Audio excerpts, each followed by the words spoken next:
share a quick story about a girl that I know. Middle school started out great for her.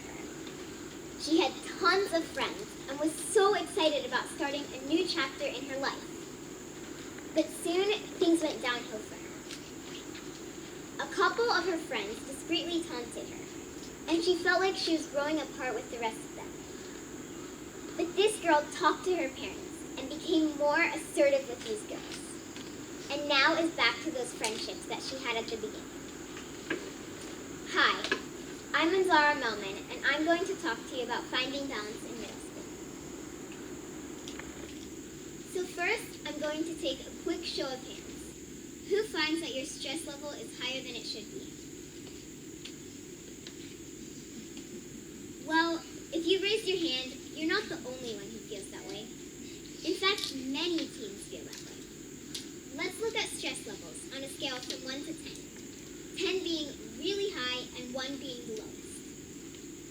The expectation, according to the American Psychological Association, or the APA, is 3.9. The reality, according to teens surveyed by the APA, is 5.8.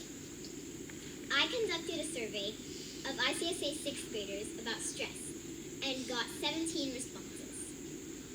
These students reported that their stress level was a 6.5 on average. Yikes, that's high. Every plant starts with a seed.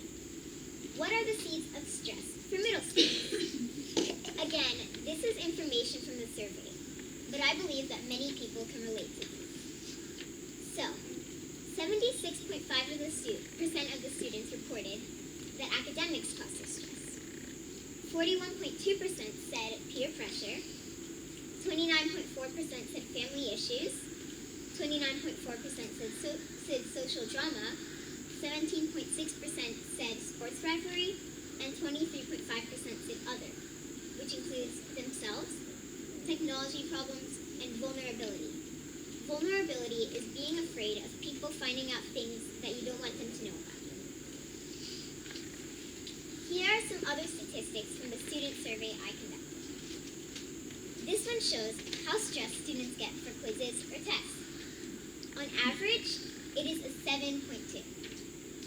This one shows how much time is spent on homework per day, which is 1.7 hours, and how much time is spent studying per week, which is 2.5 hours.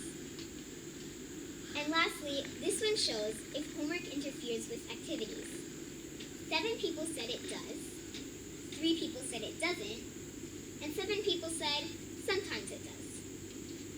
That means 14 out of 17 people have had homework interfere with these activities. So, we can see, with all of this stress and all this homework, students are really having a ton of pressure on their shoulders. So now I'm going to share a few tips and tricks with you, just to make your life easier. And these don't only apply to middle school, but they apply to life.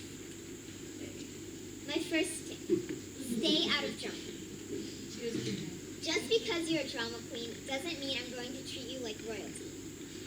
Social drama is the root of many middle schoolers' problems. And one way that starts is gossip. Your friends will come telling you some new information, but never tell what you heard. Usually, it isn't even true, or the truth was exaggerated. Also, don't be a go-between when friends are having trouble. For example, I refused to be a messenger, and I successfully avoided drama.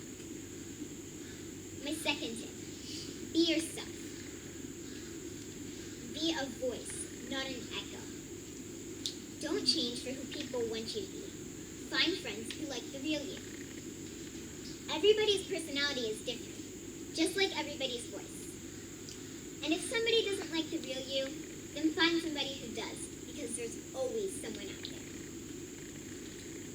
And finally, talk to someone. We all need somebody to talk to, somebody who will listen, somebody who understands. And guess who that is? Your parents. I know you think they're all grown up and they have no idea what you're going through, but hey, they were kids once too, and they probably felt like you too. And if you can't confide in them, you can talk to a sibling, a teacher, a counselor, principal, and of course, a friend. So now that my tips and tricks are done, I want you to take action. I want you to follow those tips. I want you to make your own tips. But most of all, I want you to change your mindset about school. Oh, and remember that girl from the story who had some problems but overcame them? Well, that girl was me. Thank you.